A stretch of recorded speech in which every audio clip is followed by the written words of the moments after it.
Choose your own adventure. When my sons David, Josh, and Jordan were little, their favorite books were from a series called Choose Your Own Adventure. They work like this. You start reading the book on page 1, and after a few pages, the author gives you a choice. For example, if you want a Pinocchio to go down the alley, you turn to page 14. But if you want him to go to school, you turn to page 19. My boys never pick school. From there, every few pages, you have more choices. And there are several different endings to the book. The boys like the ending where everyone gets killed. But that's another story. These books are not meant to be read straight through. If you tried, you find yourself crashing into different plots and stories. Instead, you're supposed to skip around, following a new path each time. This concept gave me the idea of how to organize this book. Excuse me.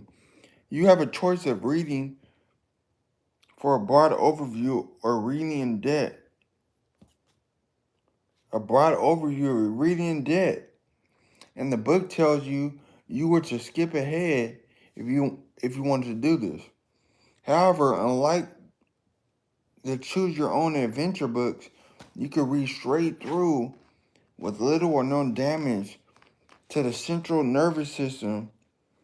Here's how it's organized. Let's go. Part 1 deals with how much to put together a team to guide your career, consisting of a personal manager, business manager, agent, and attorney. Part 2 looks at record deals, including the concepts of royalties, advances, and other deal points. Part 3 talks about songwriting and publishing, including copyrights and the structure of the publishing industry, as well as a section on protecting your name from people who want to pirate it. Look, that's key right there, who want to pirate it, your name. Okay. Part IV explores things you'll need to know if you're a group. Part V deals with concerts and touring, including agreements for personal appearances and the role of your various team members in the process. Part VI on merchandising tells you how to profit from plastering your face on posters, t-shirts, and other junk. Parts VI and VII explore classical music and motion pictures.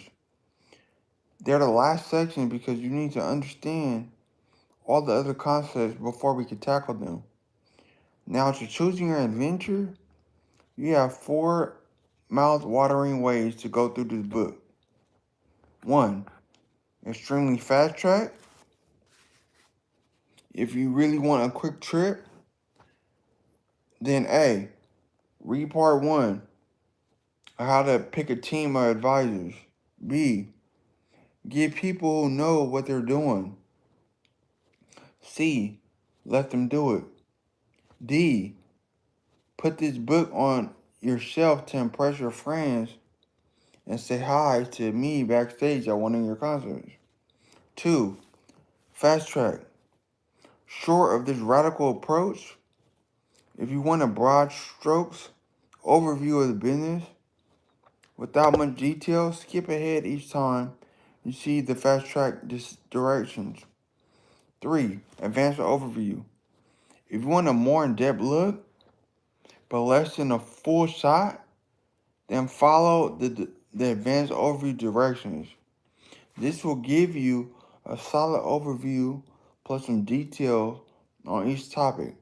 And 4. Expert track. For you high achievers like yourself who want an in-depth discussion Simply read straight through.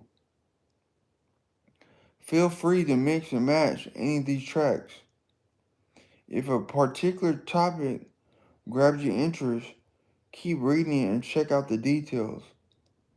Amazingly, topics that grab your interest tend to be things currently happening in your life. If another topic is a yawn, fast track through it. So let's get going. Everybody starts with part one.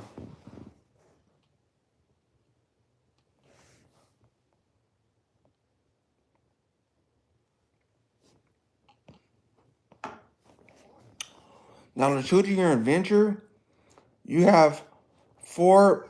Okay, and to let y'all know, I'm reading All You Need to Know About the Music Business by Donald S. Passman. Because there's a lot of recording artists that want to do music, but they're not putting the business first. You know? They're just focusing on the music and thinking what it is, but you got to know the business as well. So I'm reading that. I've already read most of this book, but I'm starting it over to read it with you guys. Okay. Fast track. 2. Short of the radical approach, if you want a broad strokes overview of the business without much detail, skip ahead each time you see the first track directions. 3. Advanced overview. If you want a more in-depth look, but less than full shot, then follow the advanced overview directions.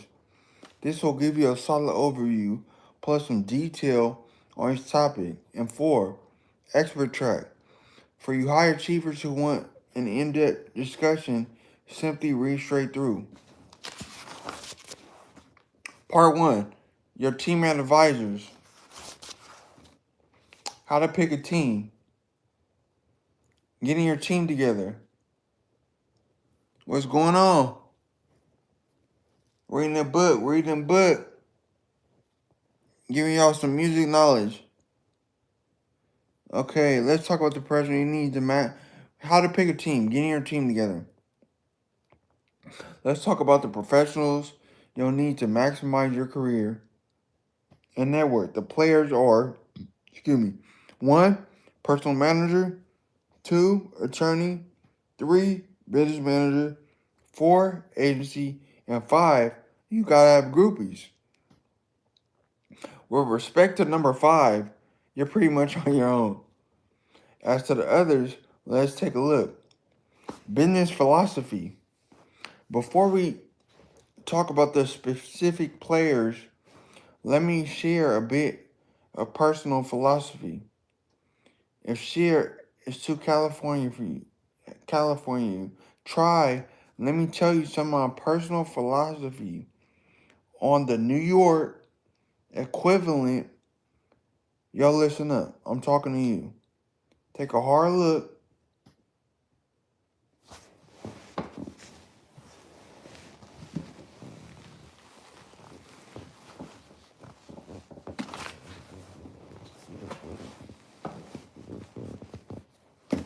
Take a hard look.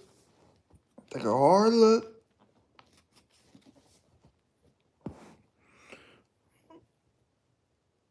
Take a hard look at some facts. You are a business. Even though your skills are creative, you're capable of generating millions of dollars. So you have to think of yourself as a business. Most artists don't like business. 2, this is not to say you aren't good at it. Some artists are unbelievably astute in business. However, those folks are the minority, and whatever their love and skill for business, their love and skill for creating and performing are much bigger. So even if you got the chops to handle your own business, it's not the best use of your time. 3, success hides a multitude of sins. Okay, let's go. This is true in any business. From making widgets to making music. If you're successful, you can get away with sloppy operations that would bankrupt you if times were bad. For example, putting all your pals on the payroll, buying lots of non-income producing assets such as houses, jets, and other things that cost you money to maintain, as well as overindulgence in various legal and illegal goodies can easily result in a crash or burn if your income takes even a small dip. Much less, you can make more money by cutting costs than you can by earning more income. See page 394 for proof of this. So the time to operate efficiently is now, not later. 4. Your career is going to be to have a limited run. Don't take offense at this. Limited can mean anything from a year to 50 years, but it's going to be limited. Limited. It's going to be limited. In most other careers, you can expect to have a professional life of 40 years plus. But as an entertainer in the music business, this rarely happens. And the road is strewn with carcasses of aging rock stars who work for rent money. Nostalgia tours. So take the concentrated earnings of a few years and spread them over a 40-year period. And you'll find that two things happen. The earnings don't look quite as impressive, and the money we have to last you rest of your life. Hope you guys enjoying this book. It's certainly possible to have a long, healthy career, and to the extent you do, the need for caution diminishes radically. However, even if the best entertainers have slumps, and very few have really long careers, so it's best to plan as if your career is going to last, then be pleasantly surprised if it does.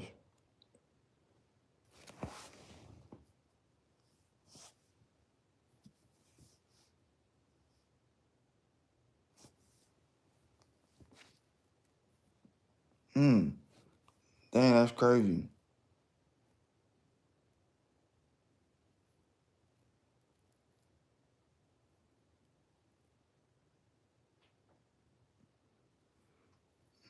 I might have to read that again, because boy, that was, man, that hit a nerve right there.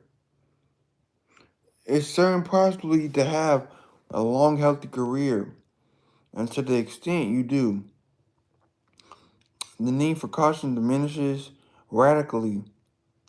However, even the best entertainers have slumps, and very few have really long careers. So, it's best to plan as if your career is going to last, then be pleasantly surprised if it does. Setting yourself up so that you never have to work doesn't stop you from working all you like. It just becomes an option, not an obligation. Hiring a team. The way you pick your professional team will either set up your career and finances for life or assume you a place on the next Electric Prunes tour. So be very careful and pay attention personally to the process of assembling them. I know you don't like to deal with this stuff, but it's your career and your money. You have to do it every now and then. If you pick the right people, you could set your life on automatic pilot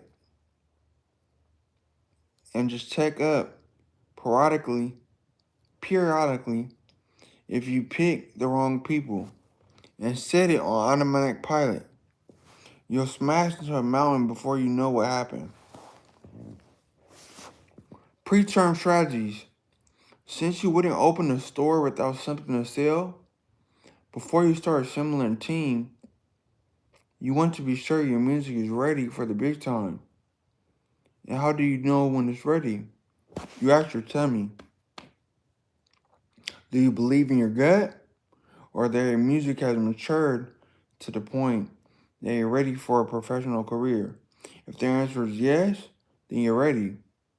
Tummies are reliable indicators once we learn how to listen to them and dismiss the goblins that yell. Not tell, yell. You're a phony and nobody wants you.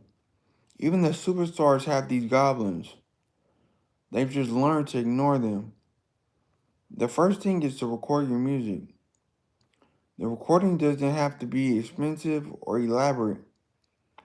With the advent of relatively inexpensive computer software, you can get a very professional sound in your bedroom. The important thing is to capture your energy, enthusiasm, and drive. You know what I mean? Are worried about what kind of music to make? It's simple. You make the music that moves your soul. No one has ever had a serious career by imitating others or trying to guess what the public wants. And I'll tell you a secret. What the public wants is someone whose music resonates from their heart. Doesn't matter whether you're the commercial flavor of the month or an obscure blend of reggae and booty stamps. All the superstars I've known to have a clear vision of who they are and what their music is, okay? Of what their music is. Okay, you got your music. How do you get a fan base besides your mom? A lot of artists start by playing whatever local gigs they can get. This is not only to attract fans, but also to tighten up your musical chops and get experience playing live. When you do this, get your fans to sign up for an email list at every show. It's crucial to build a database, as we'll discuss in a minute. And a lot of artists give away something as in, give away something as an incentive to build one. For example, everyone who signs up gets a pin or sticker, even if you only add a few new folks at each gig. You can eventually build a following that helps spread the word about your music and grow itself virally. Assuming your music doesn't suck, you can then organize the list using Fanbirds, MailChimp, or a similar service. Another way to add to your database is by giving a free song to anyone who signs onto your email list for the first time. Excuse me. There's software to capture email address in exchange for songs at places like Cash Music, www.cashmusic.org, Fanbridge, www.fanbridge.com, and Bandcamp, https bandcamp.com. Of the three, Cash Music has the advantage of being open source and free, as it's based on the principle that everyone donates resources and uses platform to help other artists. You can offer a song in exchange for a fan post on Twitter using Tweet4Track, www.tweet4track.com, and check out blogs like Highbot for the latest and greatest DIY marketing and promotional tools in real time. Hope you guys are enjoying it.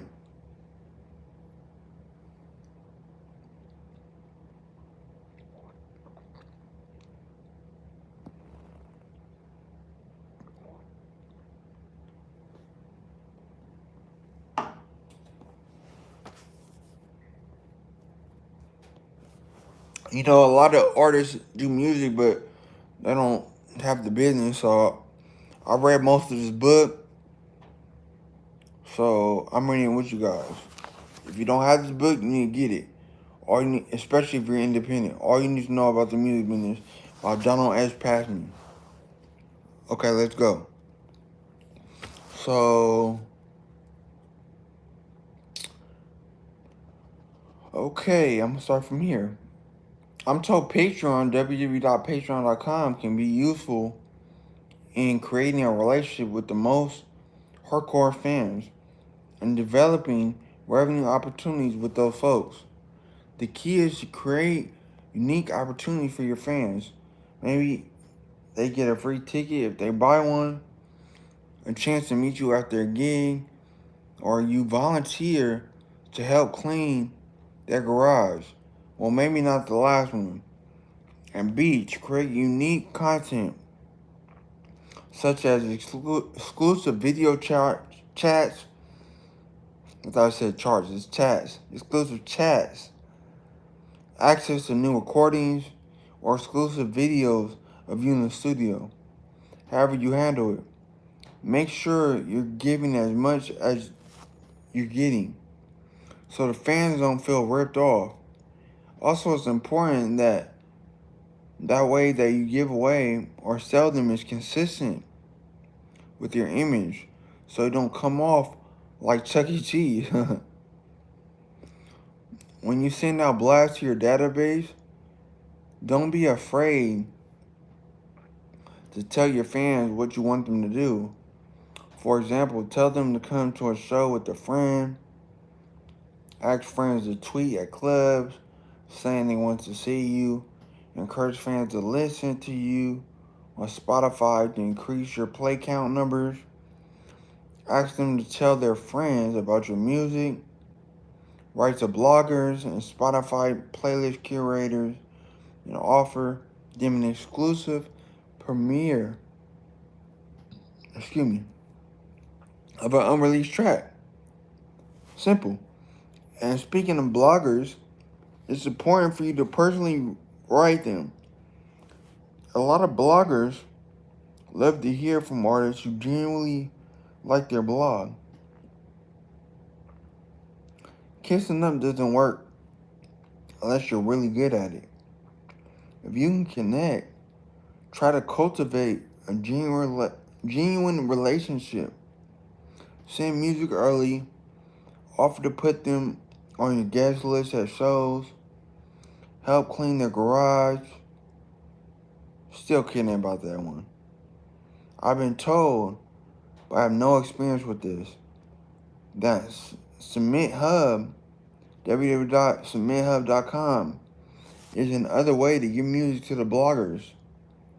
There's a charge for it.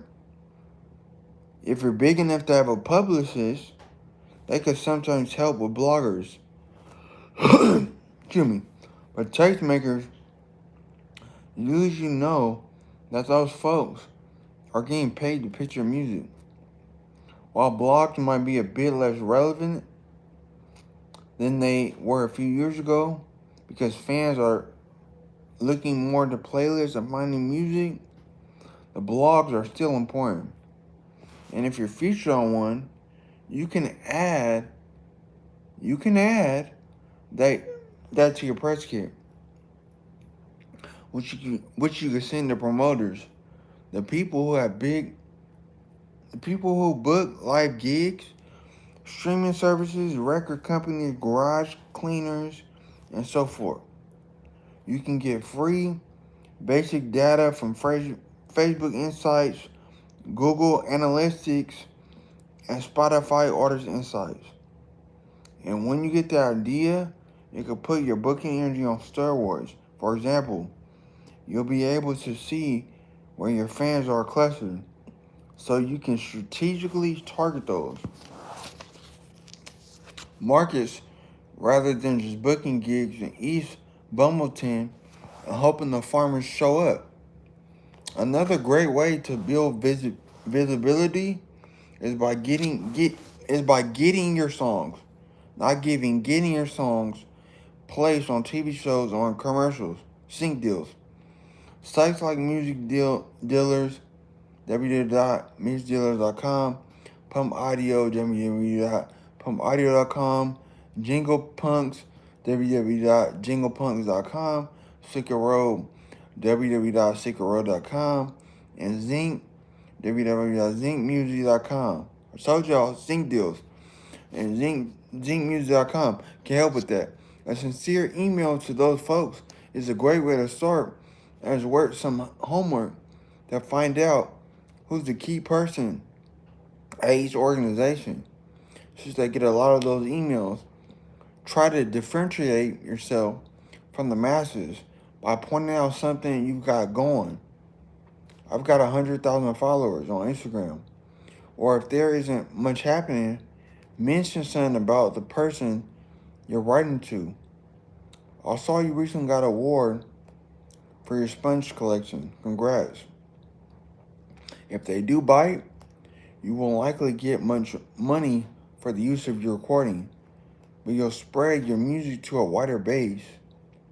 If by some fluke you land a big use, you could still may not get much money up front, but you can earn some decent songwriter money from airplay of the TV or commercial, like sync. These are called performance royalties, which we'll discuss on page 225. Thank you for viewing.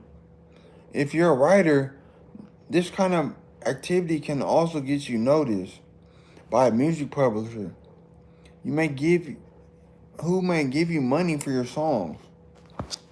We'll talk about publishers in chapter 16, but essentially, they handle the business of songwriters as opposed to the business of recording artists, and they collect music publishing income on your behalf. This is critical to have in place when you land such placements. You'll also need to affiliate with a performing rights organization, which we'll talk about on page 226. If you get noticed by a tastemaker, an important blogger, journalist, radio station, be sure to say thanks. You could do it on your social media, but try something else to make your thanks unique. For example, instead of an email, that's regular. Everybody knows that. Instead of an email, one more time, instead of an email, call them on the phone. That's what people did in the old days before texting. Or send a handwritten card or mail them a piece of Tupperware with the word thanks written on the lid. This kind of follow-up not only builds goodwill with the tastemaker, but it hopefully also spreads your name to their audience and keeps the tastemaker's info on file for future use to let them know what you're up to. Similarly,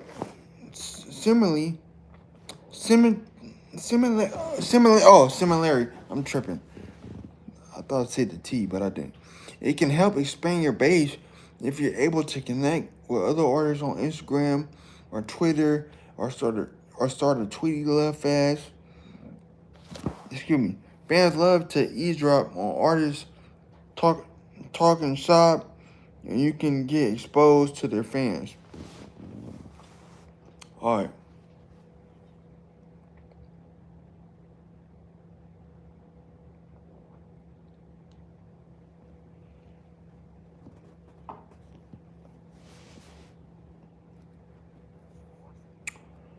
TikTok was popping. YouTube was good.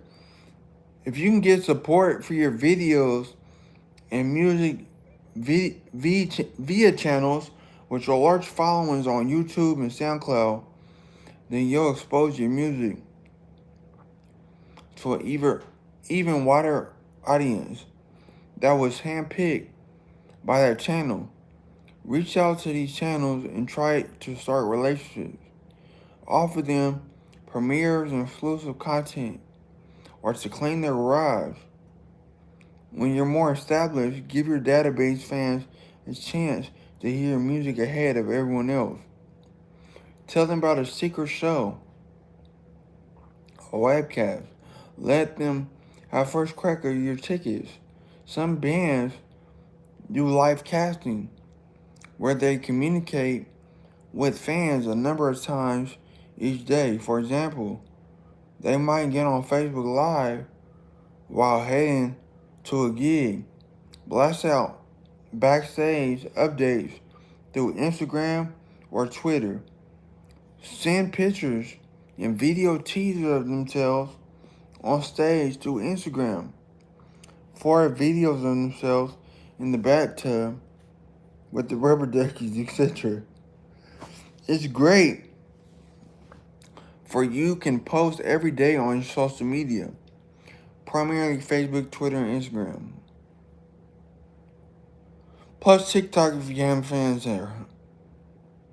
Mix up your posts and don't use auto share or posting programs because those put the same content everywhere. You want to engage your fans, not spam them with the exact same posts on all networks. There are obviously tons of additional ways to market yourself, so let your imagination take flight and go for it. A number of websites can help you with marketing, but in terms of specific tools and general advice, but because I don't use them myself, I can really recommend any particular one. Some of my friends have suggested Cash Music, but because I don't use it myself, I can't recommend any particular one. Some of my friends have suggested Cash Music, Bandpage, Bandcamp, Hypebot, Digital Music Views, and Midas Blog. Of course, with all these techniques, be sure to stay on the right side of the line between keeping people intrigued and becoming the pushy egomaniac at the party. Back to a 40,000 foot view. Make sure you stay focused on creating your music as the first priority, with marketing as a second. Some people recommend that you spend more than an hour a day on social networking, promotion, so that you don't use up all that creativity. That makes sense. And have none of it left for your music. Others prefer going in streaks of posting and then holding up in the studio when they need to create or mix and match. Okay, so you got a killer recording and you're ready to the boogie. You hear that, y'all? You hear that, y'all? Next question is whether you want to listen to a record company or do it yourself. We'll discuss later. On page 75, whether you're actually want to sign or not, but for now, let's assume you do. In this day and age, before a label will sign you, they expect to have a decent sized fan base and hopefully one or two goodies in your story, like high streaming numbers on SoundCloud, Spotify, Apple Music, or YouTube with a low skip rate, meaning people don't move to the next song a few seconds after your start, or positive words from an important tastemaker. Even after you're done that, and even most labels have scouts monitoring the internet for hot new artists unless a lot of people are going nuts over you. It's not like anyone will call out of the blue. Excuse me. As with most things in life, you gotta make it happen yourself.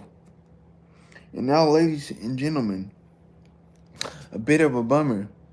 The major record companies, not so much the independents, don't listen to new artists' material unless they're submitted by someone in the business. It's usually a manager or attorney, though it could be an agent or a respected tastemaker.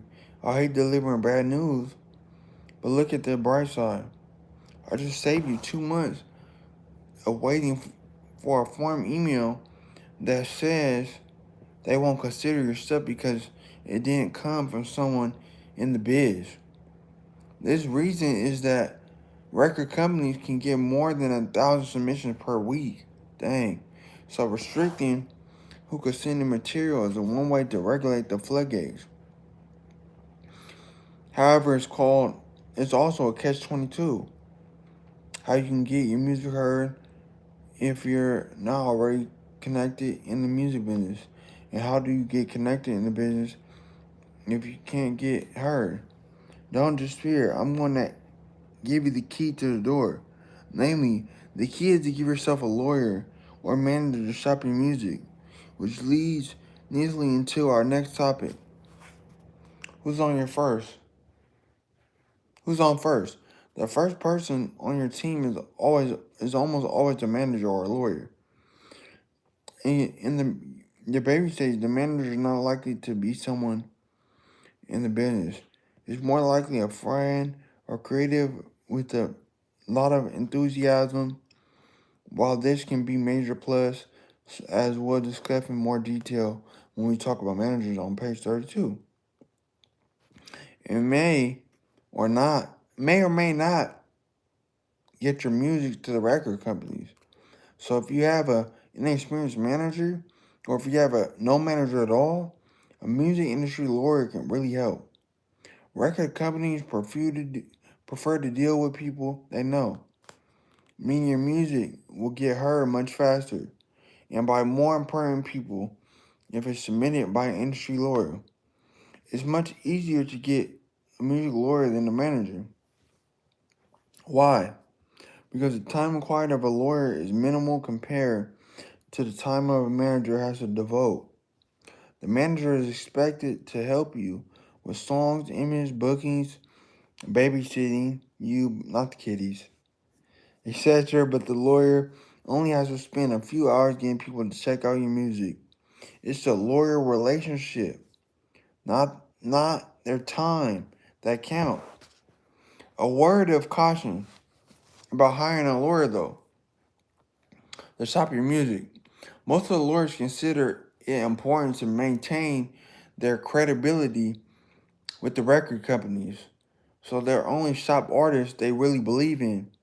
Unfortunately, there are few who will shop anything that walks in the door as long as they get paid a fee. Being shopped by one of those slime bags is no better than sending the music yourself. It may be worse because the record companies know these lawyers. Don't screen out any of the garbage so their clients' music goes to the bottom of the pile.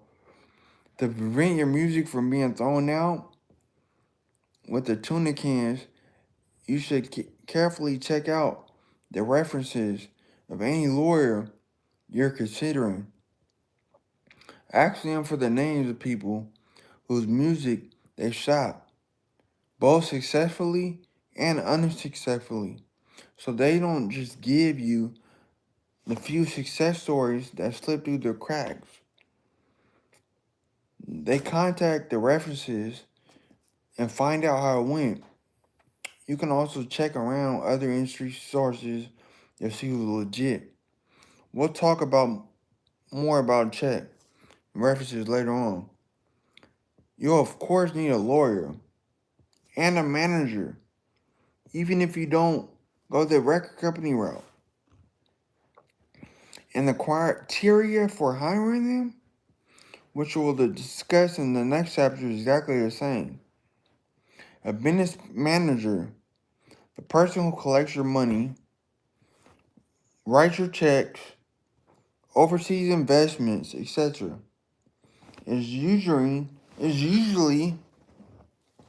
the last on board. Excuse me. For the opposite reason of why the lawyer is first. It's expensive in terms of staffing and labor for a business manager to take you on.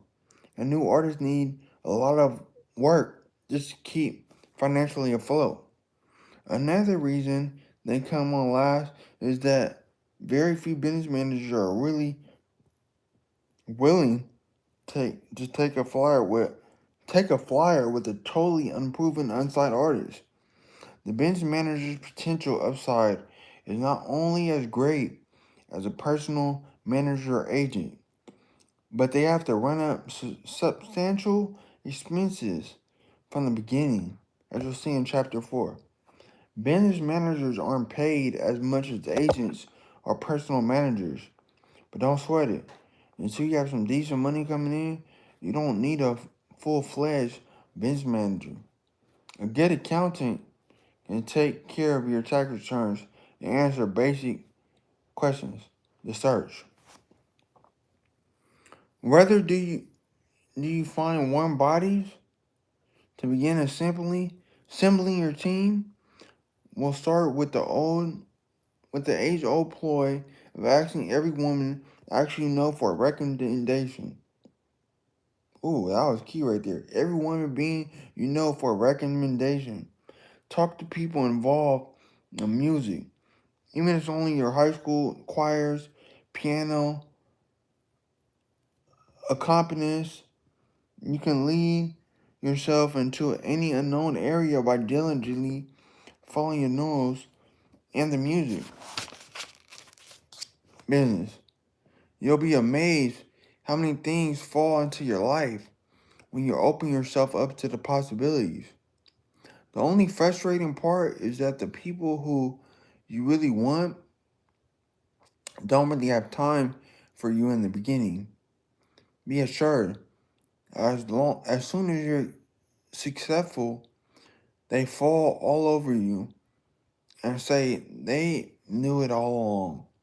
The major players are almost all in Los Angeles and New York, with a good number in Nashville. Though of course that lends heavily to country. So let me say that again. A good number in Nashville, though of course that leans heavily to country. I don't mean to say they aren't qualified people in other places. There must certainly are, but the music industry is centered in these three towns: L.A., New York, Nashville. I'll say New York. I'll say Atlanta is starting to. They need to put Atlanta on there too. On the other hand, major managers are increasingly popping up in other places. For example, I've dealt with managers of world-class artists who live in Atlanta, Austin, Vancouver, Philadelphia, and Boston. However, the better ones spend a lot of time on airplanes visiting places like Los Angeles, New York, and Nashville. Shout out the West Coast. Here are the specific suggestions for building your list. 1. All access. There's a website called allaccess.com. Excuse me. That's a pretty comprehensive online directory of people in the music business. I'm told it's updated often, and it has a major advantage of being free. You'll need to register for the site. Don't be intimidated by the radio station questions. Anybody can register and click on industry directory. Here's a magazine. Here's is the Mad magazine of music business. It's full of current news and gossip reported with the college humor magazine style and a very funny reading www.hitsdailydouble.com. And I think this is the most important number one right now. Billboard magazine. Billboard is an industry trade magazine with lots of news, interviews, charts, and other goodies with Billboard. www.billboard.biz. No, the biz ending. Billboard.com is a consumer-oriented, while Biz is for the industry. By no means are these three an exhaustive list of sources. They just happen to be the ones that first came to mind. Frankly, I've been doing this long enough to know everybody I need to go to. And I don't use references on a routine basis. So don't take my suggestions as gospel. Check the internet for more sources. Here are some more ideas for developing your list of potential team members. Read interviews with industry figures online and in music publications and note their names. In addition to the industry sources above, here's some major consumer publications, meaning they're geared to fans, as opposed to trade publications that are geared to business people. In alphabetical order: A. Music Connection, www.musicconnection.com. B. www.spin.com. C. Pitchfork, www.pitchfork.com. D. Rolling Stone, www.rollingstone.com. E. Vibe, www.vibe.com. Watch for quotes, stories, or blurbs about music industry people online, on radio, and on TV. Try these, not those, try these online places: Taxi, www.taxi.com, Music Business Registry, www.musicregistry.com, Record Express, www.recordexpress.net, and the Songwriter 101, www.songwriter101.com. 4. Some artists list their names of their professionals together with their jobs on their websites and on the info page of Facebook or in their tour programs. 5. Simply Google artists you respect together with manager or agent to find who's behind the music. Use the above and anything else you could think of to write down the names and develop a high list. Just keep moving forward. Follow any lead that seems promising. Thank y'all for viewing TikTok, YouTube. I really appreciate it. Thank you for your time. Once you assemble a bunch of names, prioritize who you want to contact first. If you heard any names from 2 or more sources, the odds are you are on a person who is somebody and he or she should move up in priority. Also work for the professionals, surround people whose music you admire and whose style is similar to yours. While this is less critical with lawyers and business managers, it's important to make sure that agencies and especially personal managers handle your kind of music. For example, the agent who books Wayne Newton is not likely to book Lil Wayne. And I guarantee you have different managers on the other hand. You may be surprised to find that acts just as diverse as represented by the same agency. With very different individual agents and the legal and business management lies in different artists are like rock and rollers like Green Day, the Rolling Stones, rappers like Kanye, Jay-Z, Kendrick Lamar, West Coast, and divas like Adele, Beyonce, Barbara Streisand, etc. All I have similar needs in music publishing, record royalties, touring, merchandising, sponsorship, etc.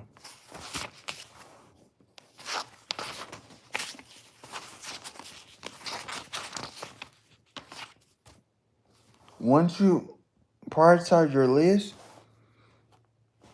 even start to contact the people on it, it's always better to come in through a recommendation friend of a family, etc. Even if it's only the person dry cleaning. But if you can't find any contact, start cold. Excuse me.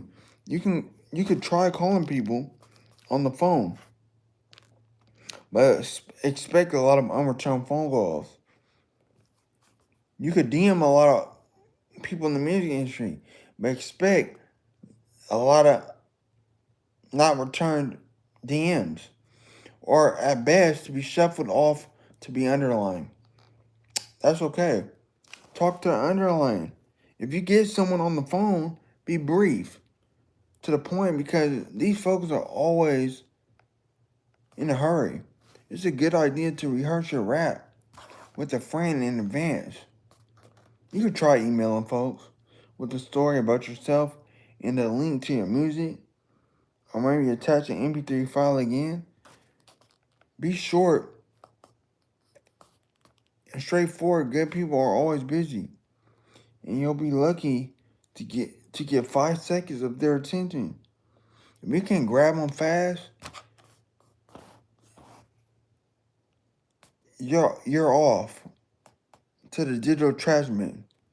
Repeated emails to the same person help get their attention, and may even have this subliminal effect of making your name sound familiar if anyone ever asks, but can also be annoying and get your name into the spam filters. Don't overdo it.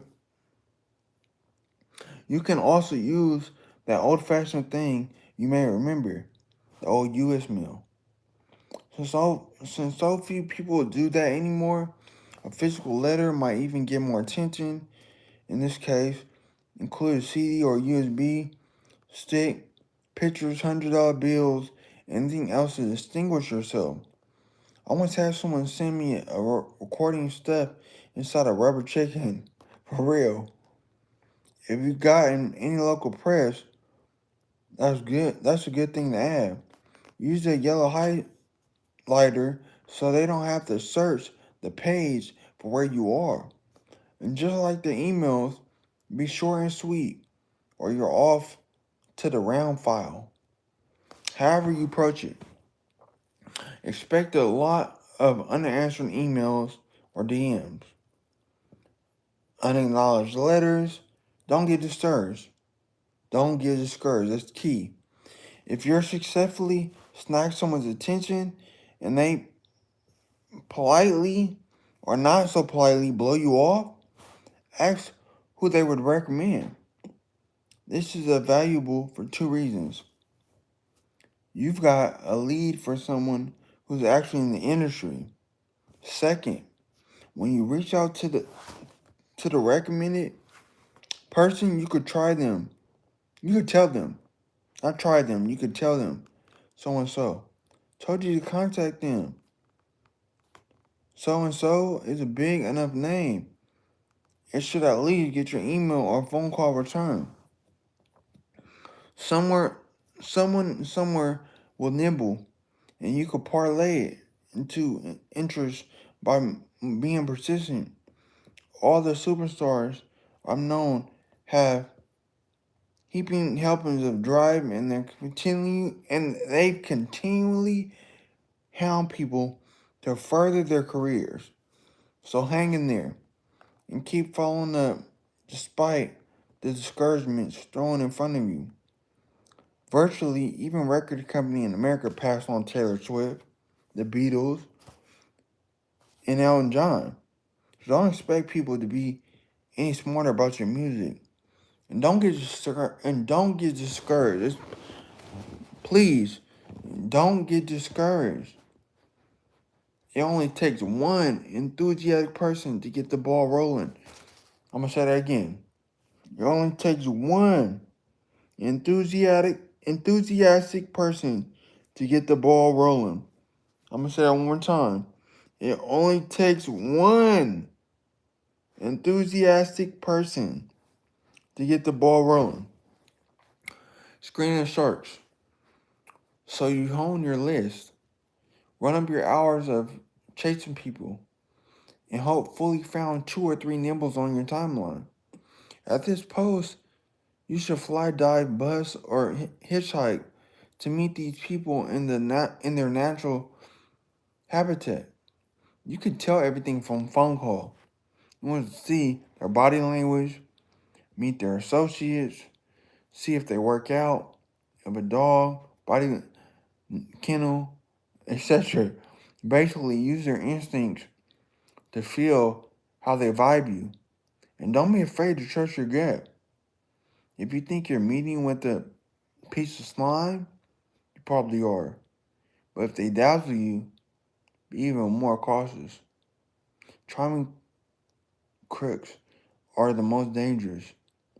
The fact that someone works with a lot of big names is helpful, but not a final determination. There have been a lot of big names associated with disasters over the years.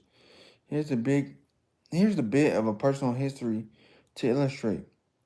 When we first got married, my wife and I decided to buy a vacuum cleaner for reasons I still don't understand. We called a door-to-door salesman. This buzz cut, square-jawed man bounced into the house and showed us how the vacuum suction could pick up a 7-pound metal ball, then Buzz poured some blue junk on our carpet and used the vacuum nozzle to slurp it up. Finally, he started bragging about the vacuum nozzle to slurp it up. Finally, started bragging about how he sold vacuum cleaners to the wives of several celebrities and started rattling off a list of big names. At that point, I said, "Excuse me, but do these people know anything about vacuum cleaners?"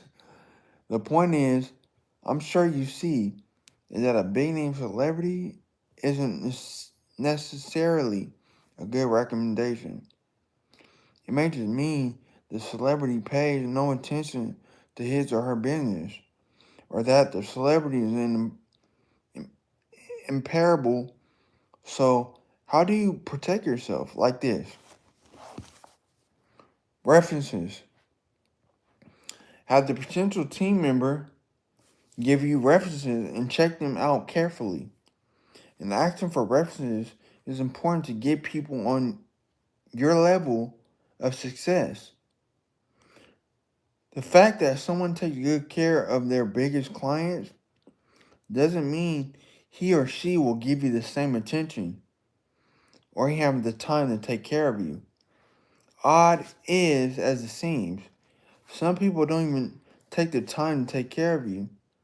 Odd as it seems. Some people don't even pay much attention. I'm going to say it for a third time. Doesn't mean he or she will give you the same attention or even have the time to take care of you. Odd as it seems. Some people don't even pay attention to the big name clients really because they're too busy. There's an old joke based on truth about a major artist who couldn't get his lawyer on the phone to hire him. Also try the reference for someone who's been using this professional for a while, so don't just get a report on their honeymoon period. Although it may seem obvious, be sure the professional's expertise is in music. These are brilliant real estate accountants who would be lost in the music business just as the opposite is true. In fact, even people with extensive film, television, or book expertise may not understand music. So be sure you're talking to someone who does. Use the other team members. You should consult the other team members of your team anytime you hire someone. First, you want their input and suggestions. And second, these people have to work together. So you want to be sure you're hiring someone who can get along with the team.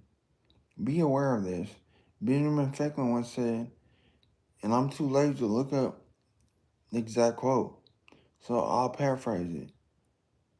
Then, when you gather a group of people for the collective wisdom, you also gather the collective prejudices and hidden agendas in other areas. They will mostly always be a political person or political reason why your other team members want something. And this may or may not be coincidence with your best interest. For example, a business manager may have referred a very important client to a personal manager.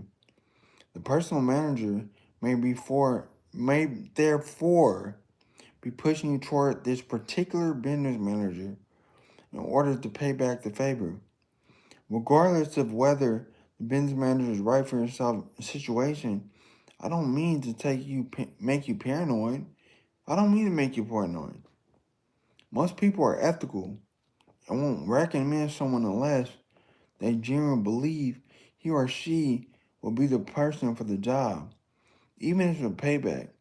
But a great deal of politicking goes on in the music business, just like any other business, and you should be aware of it, particularly because we're a small business and deal with each other so much. So always ask people why they're making a recommendation, rather than just the bottom line of who you should use. Make them give you specific factual reasons. Facts are something you can evaluate yourself, and you should make the final decision. Everybody looks great when they're selling. When you're interviewing someone, all the seller's attention is focused on you. And so, and you are absolutely the most important creature on the planet. That's almost never the case when you actually get down to business. The realities, the realities, I'm sorry about that. The realities of other people's needs take their toll. It's extremely difficult to know this in your first meeting. As giving a good interview can take people very far in their professions.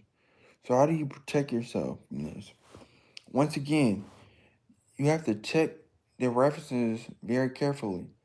Ask the references about their experience of working with this person, such as whether they quickly return phone calls and emails, how fast he or she gets work done, what's their zodiac signs, etc. It's a good idea to make a list of questions in advance so you don't forget anything. Don't be lured by promises that sound unbelievable and fantastic. If they sound too good to be true, they probably aren't. Some people will promise things they can't possibly deliver just to get the job.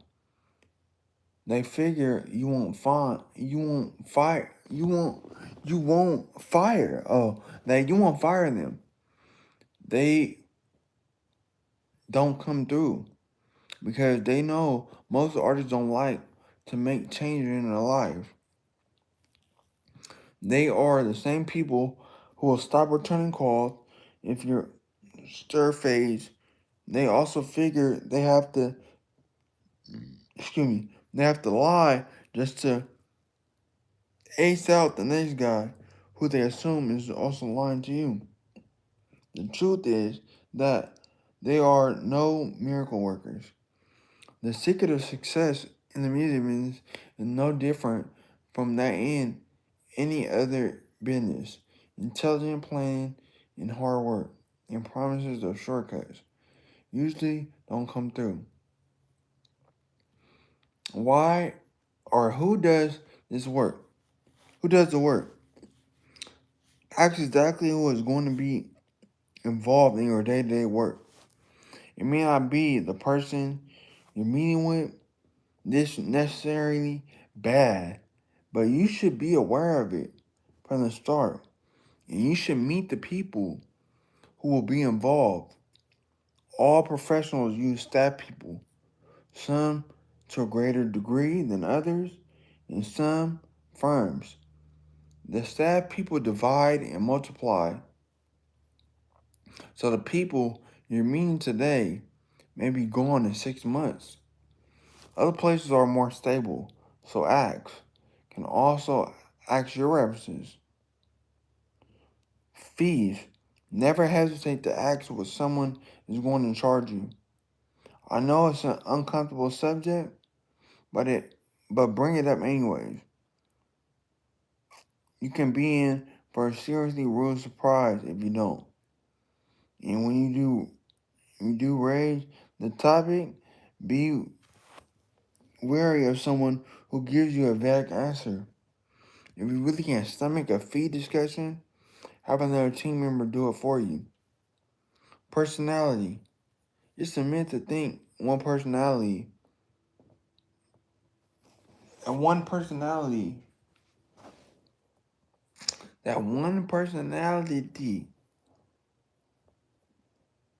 style is more effective than any other, assuming you don't hire a wimp.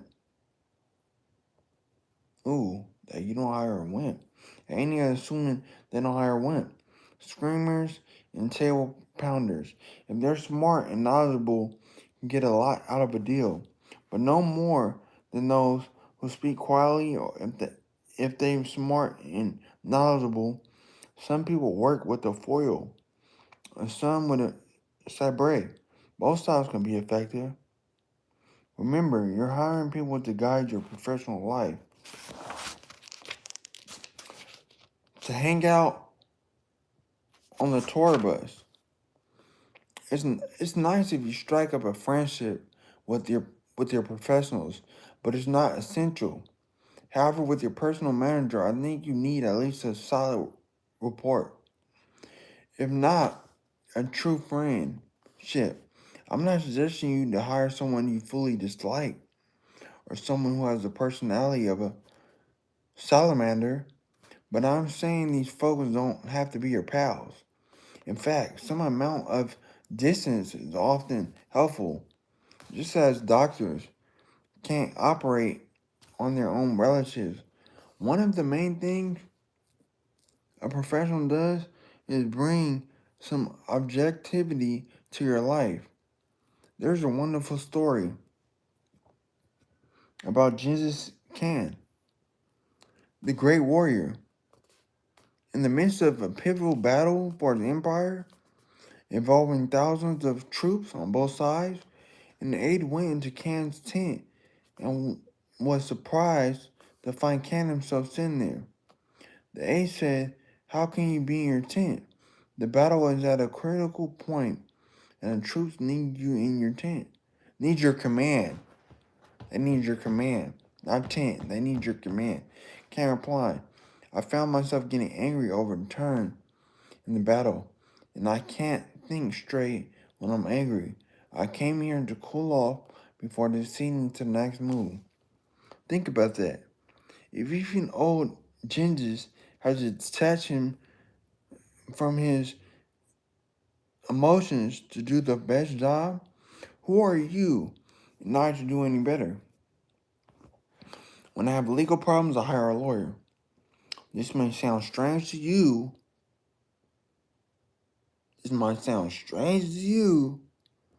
But I get emotional about my own problems. And I don't trust my judgment when I'm too close to the situation. So I hire someone who isn't.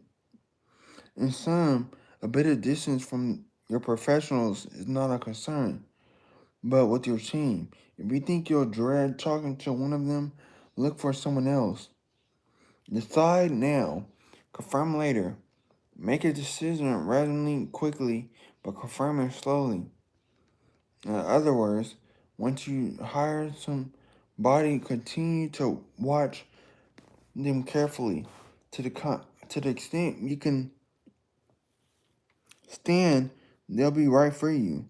So consider them on probation until you seen enough to merit your trust, and don't just take another team member's word that's working. Force yourself to follow their moves in the beginning, and you'll earn the right to relax later. Remember, no one pays as good attention as no one pays as good attention to your business as you do. Chasing a team member. Here's what you do if something goes wrong on your team. Even if they never pay attention to business I've never met an artist who doesn't have a built-in radar that tells them when something's wrong. So if you're feeling weird, Houston to have a problem. Houston, we have a problem. And maybe that things aren't being handled right, or maybe you just, or maybe you, excuse me, handle right, or maybe you just don't feel comfortable talking to one of the team members. You're knowing out and right on the engine. It's like a quote I once heard attributing to Dick Gregory. I read so much about the bad efforts of smoking that I got scared and gave a breathing. So deal with problems head on. Talk about your problems. I know confrontation is a difficult. I have never known an artist or anyone else for that matter, other than a few ordinary jerks who've been divorced 5 times, who enjoys confrontation, but for your team members to do an effective job, you must have an open communication with them. If you can't bring yourself to talk directly to the person who is bugging you, talk to another team member and make sure they carry the message fast. None is worse than letting small things snowball to the point that they build into a major drama. If you discuss them when they're small, they can usually stay small. Often they're just innocent misunderstandings. If you talk frankly about your problems and they still aren't getting solved, make a change. No one has the right to expect a lifetime contract with you. People and circumstances change over the years. Those who were particular for you at one point in your life may no longer be interested in you. For example, if they lost interest in their job or your career has taken a nosedive, etc., or they may no longer be capable of handling you. For example, they were unable to grow with you and your career is soaring. Or you've changed careers and their expertise is in the wrong area. I respect and admire loyalty, but blind loyalty does no one a favor. To me, loyalty means you don't turn your head and run off with every pretty face that walks by. And as you get more successful, pretty faces come out of the woodwork to try to seduce you, literally and figuratively.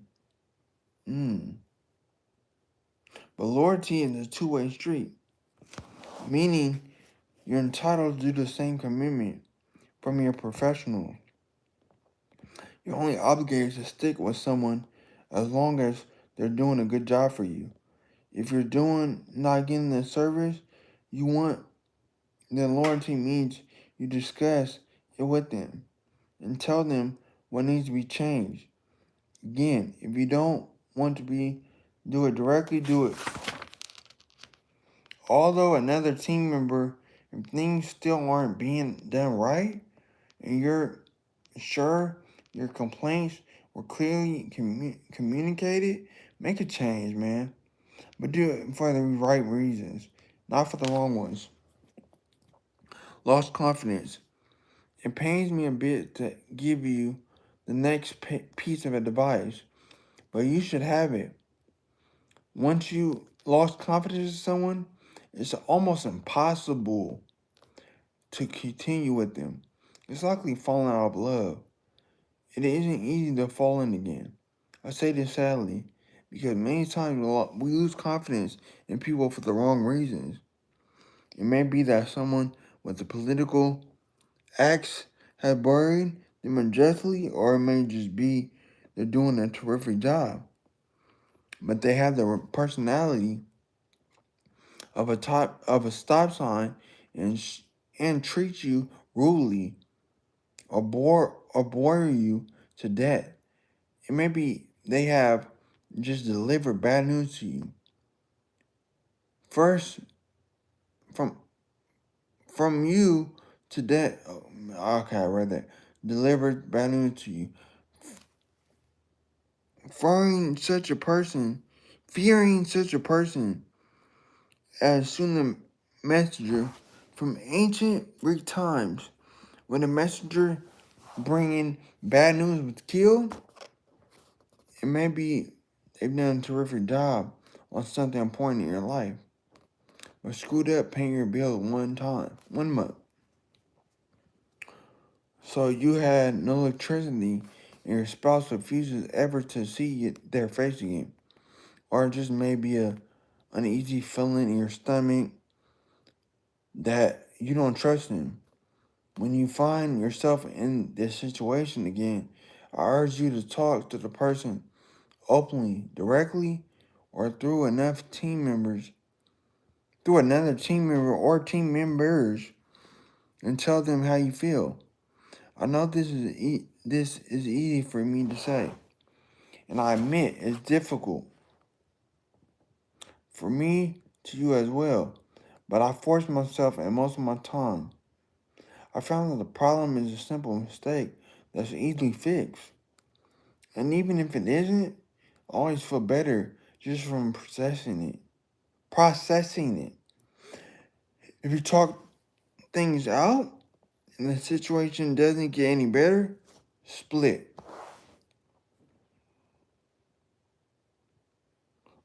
Cocktail party talk. I hope you guys are enjoying this. YouTube, TikTok, cocktail party talk. Let me say a word about cocktail party talk. In college, we used to play a kind of poker called Roll Your Own. In the game, you'll get 5 cards and draw additional cards. Like in regular, 5 card draw. Finally, you arrange your cards in any order you want by flipping them over one at a time and betting on each card. After flippers, the first 3 cards every at the table looks like they have a particular hand.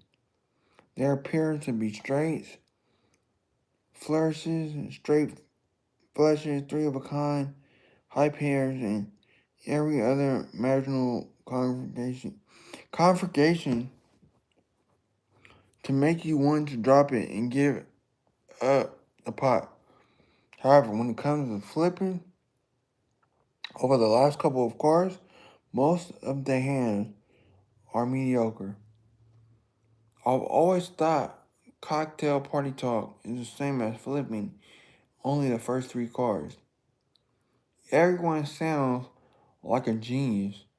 Everyone has just pulled off the greatest deal since the Louisiana Purchase.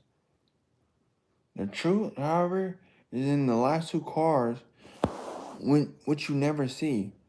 The $1 million deal turns out to be $100,000 deal with the master success, not the 100,000 deal. Excuse me, isn't a decent amount of money, but it ain't a million. Nobody talks about their screw ups because self advertisement is part of the Hollywood dance of sand crabs. The whole point is this: to say that you shouldn't take casual talk at face value, especially if someone has an editorial point of view, like a manager trying to convince you to leave your current manager for the terrific things he or she can do for you. Lawyers, of course, will never do such a thing. And if you buy that, I have some land in Florida that would be perfect for you. So make your own evaluations in the realistic light of day. So yeah, y'all. I just read 2 chapters for y'all. I'm finna read the whole book with y'all. I'm going through this again. I read 2 chapters of All You Need to Know. All You Need to Know About the Music Business by Don S. Passman. And chapter 3 I'm reading tomorrow is Personal Manners. Hope your new year started great. Y'all. Keep thriving. And you will reach your goals. I promise you. We global.